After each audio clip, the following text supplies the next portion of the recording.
Online വഴി എങ്ങനെയാണ് ഗുരുവായൂർ ക്ഷേത്രത്തിൽ ഫ്രീ ആയിട്ടുള്ള ദർശനത്തിന് നമുക്ക് സ്ലോട്ട് ബുക്ക് ചെയ്യുക എന്നുള്ളതാണ് ഈ വീഡിയോയിൽ പറയാൻ പോകുന്നത്. നമ്മൾ ആദ്യം ഗൂഗിളിൽ പോയിട്ട് ഗുരുവായൂർ ടെമ്പിൾ അല്ലെങ്കിൽ ഗുരുവായൂർ ദേവസ്വം എന്ന് അടിച്ചു കഴിഞ്ഞാൽ ഗുരുവായൂർ ദേവസ്വത്തിൻ്റെ ഒഫീഷ്യൽ വെബ്സൈറ്റ് അല്ലെങ്കിൽ ഗുരുവായൂർ ദേവസ്വം .in എന്നുള്ള വെബ്സൈറ്റ് കാണാം. അതിൽ ക്ലിക്ക് ചെയ്ത് കഴിഞ്ഞാൽ ഇങ്ങനത്തെ ഒരു ഹോം പേജാണ് നമുക്ക് കാണാൻ സാധിക്കുക. ഇത് കയറിയുള്ളവർക്ക് അറിയാൻ പറ്റും. നമ്മൾ ഫോൺ നമ്പർ വെച്ചിട്ട് OTP കൊടുത്ത് അല്ലെങ്കിൽ പാസ്വേഡ് കൊടുത്തിട്ടാണ് നമ്മളിതിൽ ലോഗിൻ ചെയ്യാം.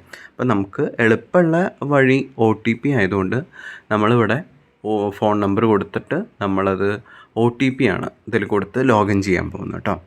അപ്പോൾ ഞാനിവിടെ എൻ്റെ ഫോൺ നമ്പർ കൊടുക്കുകയാണ്. എന്നിട്ട് നമ്മൾ ജസ്റ്റ് വെയിറ്റ് ചെയ്യുക OTPക്ക് വേണ്ടിയിട്ട്. ഇപ്പോൾ ഗെറ്റ് OTP എന്ന് പറഞ്ഞ ഒരു ബട്ടൺ ക്ലിക്ക് ചെയ്ത് കഴിഞ്ഞാൽ നമ്മുടെ ഫോണിലേക്ക് മെസ്സേജായിട്ട് വരും. ആ OTP വേണ്ടി വെയിറ്റ് ചെയ്യാം. ഓക്കെ, ഇത് പലർക്കും അറിയുണ്ടാവും, എന്നാലും ഇത് ആദ്യമായിട്ട് കാണുന്നവർക്ക് ഒന്ന് അറിയാൻ വേണ്ടിയിട്ടാണ് കേട്ടോ പറഞ്ഞത്. ഇപ്പം നമ്മൾ ഒരു 2 മിനിറ്റ് ജസ്റ്റ് ഒന്ന് വെയിറ്റ് ചെയ്താൽ മതി. ഇപ്പോൾ ഇത് OTP വന്നിട്ടുണ്ട്. അപ്പം ഞാൻ ആ ഒരു OTP അടിച്ചു കൊടുത്തിട്ട് ലോഗിൻ എന്നുള്ള ബട്ടണിൽ ക്ലിക്ക് ചെയ്ത് കഴിഞ്ഞാൽ നമ്മൾ നെക്സ്റ്റ് പേജിലേക്ക് പോകും. ഇപ്പോഴാണ് നമ്മൾ ഈ ഗുരുവായൂർ ദേവസ്ഥൻ്റെ ഒഫീഷ്യൽ പേജിലേക്ക് നമ്മൾ ലോഗിൻ ആയത്. ഇതിൽ പല ഡീറ്റെയിൽസ് കൊടുത്തിട്ടുണ്ട്. കാലണ്ടർ കൊടുത്തിട്ടുണ്ട്, കൃഷ്ണാട്ടം കാലണ്ടർ കൊടുത്തിട്ടുണ്ട്, റെസിപ്റ്റ് ഡൗൺലോഡ് ചെയ്യാനുള്ളത്, പിന്നെ ചെമ്പി സംഗീതോത്സവം, പിന്നെ ഇതിൽ ദേവസ്ഥൻ്റെ സൈറ്റിൽ നോക്കിക്കഴിഞ്ഞാൽ ഇങ്ങനത്തെ പുതിയ അപ്ഡേറ്റ്സുകളും അറിയാൻ പറ്റും. അപ്പോൾ നിങ്ങൾക്ക് എന്തെങ്കിലും അറിയണമെന്നുണ്ടെങ്കിലൊക്കെ ഈ സൈറ്റിൽ കയറിയാൽ മതി കേട്ടോ. അപ്പോൾ ഇവർ ലേറ്റസ്റ്റ് അപ്ഡേറ്റ്സ് കാണും. ഇനി നമുക്ക് ഇതിലൊന്നല്ല, ഈ ഒരു 3 വരെയുള്ള അതിൽ ക്ലിക്ക് ചെയ്ത് കഴിഞ്ഞാലാണ് നമുക്ക് ഈ ഒരു ഫ്രീ ദർശനത്തിനുള്ള ഒരു പേജിലേക്ക് നമുക്ക് പോകാൻ പറ്റുക. അപ്പോൾ നമ്മൾ അതിൽ ദർശൻ എന്നുള്ള ബട്ടൺ ക്ലിക്ക് ചെയ്ത് കഴിഞ്ഞിട്ട് ഫ്രീ ദർശൻ എന്ന് പറഞ്ഞുള്ളൊരു ഓപ്ഷൻ ഉണ്ട്. ആ ഫ്രീ ദർശൻ ക്ലിക്ക് ചെയ്തിട്ട് നമുക്കിതിൽ കുറച്ച് ടേംസ് ആൻഡ് കണ്ടീഷനൊക്കെ ഉണ്ട്. അത് വേണമെങ്കിൽ അതൊക്കെ നമുക്ക് വായിച്ച് നോക്കാം. സാധാരണ എന്തൊക്കെ ചെയ്യാൻ പാടില്ല എന്നുള്ളതൊക്കെയാണ്. അത് കഴിഞ്ഞിട്ട് നമുക്ക് കൺഫേം എന്ന് പറഞ്ഞിട്ട് ബട്ടൺ ക്ലിക്ക് ചെയ്യാം. അപ്പോൾ നമുക്ക് ഈ ഫ്രീ ദർശനത്തിനുള്ള ഒരു ആപ്ലിക്കേഷൻ നമുക്കിവിടെ കാണാൻ സാധിക്കും. ഓക്കെ, അപ്പോൾ ഇതിൽ നമുക്ക് ഡേറ്റാണ് നമുക്ക് നോക്കേണ്ടത്. ഇപ്പോൾ ഓഗസ്റ്റിൽ ഇപ്പോൾ ഈ ചൊവ്വയും വ്യാഴം ഡേറ്റ്സിൽ മാത്രമാണ് നമുക്ക് ഇപ്പോൾ ഈ ഒരു ഓൺലൈൻ വഴി സാധ്യമായിട്ടുള്ളൂ. ബാക്കിയുള്ളതൊക്കെ ഇനി വരുന്നതാണ്. ഈ ഓറഞ്ച് കളറിലൊക്കെ ഡെയിലി അതിനുള്ള വഴി ഒരുക്കുന്നുണ്ട്. പക്ഷേ ഇതൊന്നും ഓപ്പൺ ചെയ്തിട്ടില്ല. ഇപ്പോൾ അവൈലബിലിറ്റി നമുക്ക് ഈ ചൊവ്വ വ്യാഴം ദിവസങ്ങൾ മാത്രമാണ്.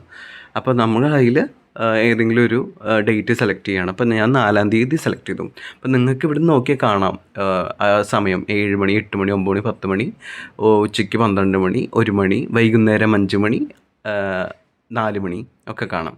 എൻ്റെ അതിൽ അവൈലബിലിറ്റി എത്ര പേർക്ക് ഇനി പറ്റും എന്നുള്ളതാണ് ആ ഒരു നമ്പർ കാണിക്കണം. 39 185 94 45. അപ്പോൾ അതിൽ നമ്മൾ ടൈം നമുക്ക് ഏതാണ് സമയം വേണ്ടതെന്ന് വെച്ചാൽ ആ ടൈം ക്ലിക്ക് ചെയ്യുക. അപ്പോൾ അതിൽ നമുക്ക് ഓപ്ഷൻ ഉണ്ട്. ഒരാൾ ബുക്ക് ചെയ്യുന്നുണ്ടെങ്കിൽ മാക്സിമം 6 പേരെയാണ് കൂടെ കൂട്ടാൻ പറ്റുക. ഇനി അഥവാ കൂടെ ഉള്ളവർക്കാണ് വേണ്ടതെങ്കിൽ നമ്മളിവിടെ സെൽഫ് എന്ന് മാറ്റിയിട്ട് അതേഴ്സിന് കൊടുക്കുക. അപ്പോൾ അതേഴ്സിന് കൊടുക്കുമ്പോൾ അവരുടെ ID പ്രൂഫിൻ്റെ ഡീറ്റെയിൽസ് വേണം നമ്മൾ കൊടുക്കാൻ. കാരണം അവിടെ ദർശനത്തിന് അവരുടെയാണ് കാണിച്ചു കൊടുക്കേണ്ടത്.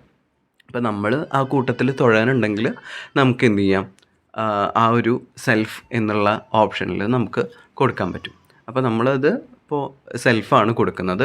പിന്നെ ഡിവോട്ടിയുടെ ഡീറ്റെയിൽസ് നമ്മൾ കൊടുക്കുകയാണ്. പേര് നമ്മൾ ഓൾറെഡി ഇതിലുള്ളതുകൊണ്ട് പേര് കൊടുക്കണം, ഡേറ്റ് ഓഫ് ബർത്ത് കൊടുക്കണം, ഏതാണ് ജെൻഡർ, മെയിലാണോ ഫീമെയിലാണോ കൊടുക്കണം.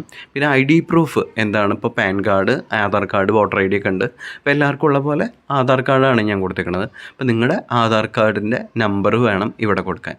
നിങ്ങൾ തൊഴാൻ വരുമ്പോൾ ഈ ആധാർ കാർഡ് ഏത് പ്രൂഫാണ് നിങ്ങൾ കൊടുത്തിരിക്കുന്നത് ആ പ്രൂഫായിട്ട് വരാൻ ശ്രമിക്കുക കേട്ടോ. അങ്ങനെയാണെങ്കിൽ നല്ലതായിരിക്കും. അതാവും അവർ ചോദിക്കുകയും ചെയ്യാം. പിന്നെ ഏതാണ് നിങ്ങളുടെ നക്ഷത്രം എന്നുള്ളത് ഇവിടെ 27 നക്ഷത്രം കൊടുത്തിട്ടുണ്ട്. ആ നക്ഷത്രം ഏതാണെന്നുള്ളത് കൊടുക്കുക. അപ്പം ഞാൻ നക്ഷത്രം കൊടുത്തിട്ടുണ്ട്. അത് കഴിഞ്ഞിട്ട് നമുക്ക് അഗ്രി, ഈ ടേംസ് ആൻഡ് കണ്ടീഷനിലെ കാര്യങ്ങളൊക്കെ അഗ്രി കൊടുക്കുക. എന്നിട്ട് നമുക്കിത് വിഷ് ലിസ്റ്റിലിടാം. ഓക്കെ, അപ്പോൾ ഒന്നും കൂടി നമ്മൾ അഗ്രി കൊടുക്കുകയാണ്. എന്നിട്ട് നമ്മൾ വിഷ് ലിസ്റ്റിൽ ഇട്ട് വെച്ചതാണ് നമ്മൾക്ക് കാണുന്നത്. അപ്പോൾ ഇവിടുന്ന് നേരെ പ്രൊസീഡ് എന്നുള്ള ബട്ടൺ ഉണ്ട്. ആ ബട്ടൺ ക്ലിക്ക് ചെയ്ത് കഴിഞ്ഞാൽ നമുക്ക് ഫ്രീ ദർശനത്തിനുള്ള ഒരു സ്ലോട്ട് അവൈലബിൾ ആയിട്ട് കിട്ടി. ഇതിൽ സ്ലോട്ട് ഏത് സമയത്താണെന്നൊക്കെ അറിയാൻ പറ്റും. ഇനി എഡിറ്റ് ചെയ്യണമെങ്കിൽ ആ ഒരു ബട്ടൺ ക്ലിക്ക് ചെയ്ത് കഴിഞ്ഞാൽ നമുക്ക് എഡിറ്റിങ്ങിലേക്ക് പോകാൻ പറ്റും. നമുക്ക് ഈ ഒരു പേനയുടെ ചിഹ്നം അത് ക്ലിക്ക് ചെയ്ത് കഴിഞ്ഞാൽ ഇനി നമുക്ക് സ്ലോട്ട് എങ്ങാനും മാറ്റണം എന്നുണ്ടെങ്കിൽ, സമയം മാറ്റണം, ഡേറ്റ് മാറ്റണം എന്നുണ്ടെങ്കിൽ നമുക്ക് ഇത് വീണ്ടും ചെയ്യാവുന്നതാണ്. പിന്നെ വേണ്ടെങ്കിൽ ഡിലീറ്റ് എന്നുള്ള ബട്ടനുണ്ട്. ഓക്കെ, അപ്പം ഞാനിപ്പോൾ ഇത് ചെയ്യുന്നില്ല, കാരണം ഒരാൾക്കുള്ള ഒരു സ്ലോട്ട് നമ്മളായിട്ട് വെറുതെ കളയാൻ പാടില്ല. അപ്പം ഞാനിവിടെ ക്ലിയർ ചെയ്യാണ്, അത് ചെയ്യുന്നില്ല. ഓക്കെ, അപ്പോൾ ഞാനത് ക്ലിയർ ചെയ്യാണ്. അപ്പോൾ ഇതേപോലത്തെ വീഡിയോസ് ഇനിയും ഈ ഒരു ചാനലിൽ നമ്മൾ അപ്ലോഡ് ചെയ്യുന്നുണ്ട്. ഈ ഒരു വീഡിയോ നിങ്ങൾക്ക് ഹെൽപ്ഫുൾ ആവുമെന്ന് വിചാരിക്കുന്നു. അപ്പോൾ തീർച്ചയായിട്ടും ഞാൻ ഇതിനെ പറ്റിയിട്ടുള്ള ഒരു ഡീറ്റെയിൽഡ് ആയിട്ടുള്ളൊരു വീഡിയോയും ഗുരുവായൂർ അമ്പലത്തിനെ പറ്റിയിട്ടുള്ള വീഡിയോസൊക്കെ ഇടുന്നുണ്ട്. എന്തെങ്കിലും ഒരു ഡൗട്ട് ഉണ്ടെങ്കിൽ ഞാൻ ഡിസ്ക്രിപ്ഷനിൽ ഞാൻ നമ്പർ കൊടുക്കാം. അപ്പോൾ അതിൽ വാട്സപ്പായിട്ടോ ഫോൺ ചെയ്തോ ചോദിക്കാവുന്നതാണ് കേട്ടോ. ഇതിനി അപ്കമിങ് ആയിട്ടുള്ള ചെമ്പി സംഗീതോത്സവത്തിൻ്റെ രജിസ്ട്രേഷനാണ്, അത് സ്റ്റാർട്ട് ചെയ്തിട്ടുണ്ട്. അത് വീഡിയോ നമുക്ക് നെക്സ്റ്റ് ചെയ്യാവുന്നതാണ്. അപ്പോൾ അതിൻ്റെ കാര്യങ്ങളൊക്കെ ആ വീഡിയോയിൽ പറഞ്ഞു തരുന്നതായിരിക്കും. അപ്പോൾ അങ്ങനത്തെ വീഡിയോസൊക്കെ അറിയാൻ വേണ്ടിയിട്ട് ഒന്ന് ഫോളോ ചെയ്യാൻ ഒന്നും മറക്കരുത്. അപ്പോൾ താങ്ക് യു.